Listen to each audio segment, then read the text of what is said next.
প্রিয় উচ্চ মাধ্যমিক পরীক্ষার্থী বন্ধুরা, তোমাদের আজকের খুবই গুরুত্বপূর্ণ একটি তথ্য নিয়ে এই ভিডিওতে কিন্তু আলোচনা করব, যেটি তোমাদের খুবই গুরুত্বপূর্ণ তোমাদের কাছে।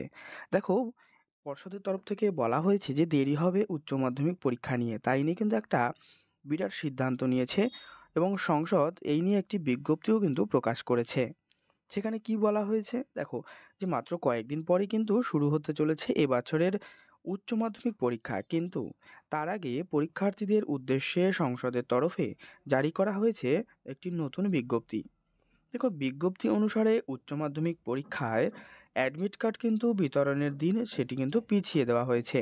চলতি বছরের 14ই মার্চ থেকে শুরু হচ্ছে উচ্চ মাধ্যমিক পরীক্ষা, কিন্তু কোন দিন হায়ার সেকেন্ডারি বা এই যে তোমাদের উচ্চ মাধ্যমিক অর্থাৎ এইচএস পরীক্ষার অ্যাডমিট কার্ড দেওয়া হবে এবং কবে থেকেই বা এই উচ্চ মাধ্যমিক পরীক্ষা, তার যে অ্যাডমিট এবং তোমরা কোথা থেকে পাবে, তা কিন্তু আজকের এই ভিডিওতে কিন্তু আমি জানিয়ে দেব এবং বিজ্ঞপ্তিতেও কিন্তু সেই বিষয়টি পরিষ্কারভাবে জানিয়ে দেওয়া হয়েছে। উচ্চ মাধ্যমিক শিক্ষা সংসদের তরফে শনিবার একটি বিবৃতি জারি করা হয়েছে। সেই বিবৃতিতে অনুসারে 2023 সালের 1লা মার্চ এইচএস পরীক্ষার অ্যাডমিট কার্ড দেওয়ার কথা ছিল, কিন্তু ওই দিন মাধ্যমিক পরীক্ষা থাকার জন্য একাদশ শ্রেণীর বার্ষিক পরীক্ষা সংক্রান্ত বিভিন্ন নথি ও উচ্চ মাধ্যমিকের অর্থাৎ অ্যাডমিট কার্ড, রেজিস্ট্রেশন সার্টিফিকেট ইত্যাদি দিতে যে শিবির বা কেন্দ্র আয়োজিত হয়েছিল তা পিছিয়ে দেওয়া হয়েছে। ফলে এইচএস পরীক্ষার অ্যাডমিট কার্ড আগামী 6ই মার্চ 2023 সকাল 11টা থেকে কিন্তু দেওয়া হবে। দেখো, উচ্চ মাধ্যমিক পরীক্ষার রুটিন তোমরা অবশ্যই আগেই থেকেই পেয়ে গেছো, তবুও আজকের এই ভিডিওতে কিন্তু আমি তোমাদের সেই রুটিনটি সম্পর্কে একবার আলোচনা করে দিচ্ছি। দেখো, এক্ষেত্রে কোন কোন কেন্দ্র বা শিবির থেকে পরীক্ষা সংক্রান্ত নথি দেওয়া হবে সেই তালিকাও কিন্তু আগেই প্রকাশিত হয়েছে, তা নিয়েও কিন্তু ভিডিও ইতিমধ্যে দেওয়া হয়ে গেছে, তোমরা দেখে নিও। সংসদের তরফে জানানো হয়েছে সেই তালিকার ভিত্তিতে নথি কিন্তু বিতরণ করা হবে।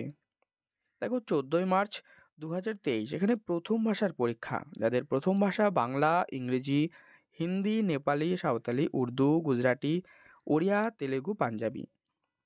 16ই মার্চ 2023 দ্বিতীয় ভাষার পরীক্ষা, অর্থাৎ যাদের দ্বিতীয় ভাষা ইংরেজি বা বাংলা বা অল্টারনেটিভ ইংলিশ, হিন্দি, নেপালি এগুলি। 17ই মার্চ 2023 ভোকেশনাল বিষয়। 18ই March biological science, business studies এবং পলিটিক্যাল সায়েন্স অর্থাৎ রাষ্ট্রবিজ্ঞান। 20 তারিখ অঙ্ক, সাইকোলজি, অ্যানথ্রোপোলজি, ইতিহাস। 21শে March computer science, modern computer application, পরিবেশ বিজ্ঞান, মিউজিক অ্যান্ড ভিজুয়াল আর্ট, শারীরশিক্ষা। 22 তারিখে রয়েছে 2023 অর্থাৎ commercial law and preliminaries of auditing, sociology, philosophy. 23 তারিখ ফিজিক্স, পদার্থবিজ্ঞান, নিউট্রিশন, এডুকেশন অ্যান্ড অ্যাকাউন্টেন্সি। 24 তারিখ থাকবে ইকোনমিক্স বা যেটা অর্থনীতি। আর 25 তারিখে থাকবে কেমিস্ট্রি মানে রসায়ন। আর কি থাকবে জার্নালিজম অ্যান্ড মাস কমিউনিকেশন অর্থাৎ সাংবাদিকতা যে বিষয়টি রয়েছে, সংস্কৃত, ফার্সি, আরবি ইত্যাদি। দেখো, 27 তারিখে থাকবে স্ট্যাটিস্টিক্স, জিওগ্রাফি মানে ভূগোল, costing and taxation, home management এবং ফ্যামিলি রিসোর্স ম্যানেজমেন্ট। এই যে বিষয়গুলো, দেখো রুটিনটা তোমাদের আলোচনা করলাম। তাহলে তোমাদের যদি কোনো প্রশ্ন বা বক্তব্য থাকে তাহলে কমেন্ট বক্সে অবশ্যই তোমরা জানাবে, তোমাদের সমস্যা কিন্তু সমাধান করে দেওয়া হবে। আর এই সংক্রান্ত নতুন আপডেট পাওয়ার জন্য অবশ্যই চ্যানেলটি সাবস্ক্রাইব করে রেখো, আর ভিডিওটি ভালো লাগলে লাইক করে তোমাদের বন্ধুদের মধ্যে কিন্তু শেয়ার করে দিও। Thank you.